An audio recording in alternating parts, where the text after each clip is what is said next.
গাজীপুরের টঙ্গীতে hope loan এপারেল limited শ্রমিকদের আন্দোলনের মুখে পদত্যাগ করেছেন কোম্পানিটির কান্ট্রি জিএম রায়হান রাফি খান। ফ্যাক্টরির নতুন কান্ট্রি জিএম রায়হান রাফি খান এর অশোভন আচরণের কারণে শ্রমিকরা ক্ষিপ্ত হয়। তার পদত্যাগ সহ শ্রমিকরা ৬ দফা দাবি পেশ করে। জানা গেছে, নারী স্টাফদের উপর করা নির্যাতনের প্রতিবাদে বিক্ষিপ্ত হয়ে আন্দোলন ও কর্মবিরতি চালান শ্রমিকরা। এ সময় শ্রমিকদের একাংশ আন্দোলনরত শ্রমিকদের উপর হামলা চালায়। এতে কয়েকজন শ্রমিক আহত হন। শ্রমিকদের অভিযোগ, জিএম এর অন্যায়ের বিরুদ্ধে প্রতিবাদ করায় মালিক পক্ষ শ্রমিকদের ফ্যাক্টরির ভেতরে অবরুদ্ধ করে রাখে।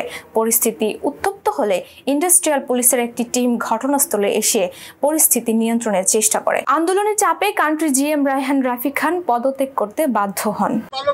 এবং জিএম এর পদত্যাগ চাচ্ছে শ্রমিক ভাইয়েরা, এবং ছুটির টাকা একবারে দিতে হবে, ভাইয়ে চায় না, নাইট করানো যাবে না, এবং প্রোডাকশনের এত চাপ দেওয়া যাবে না, প্রচুর পরিমাণে চাপ দিচ্ছে।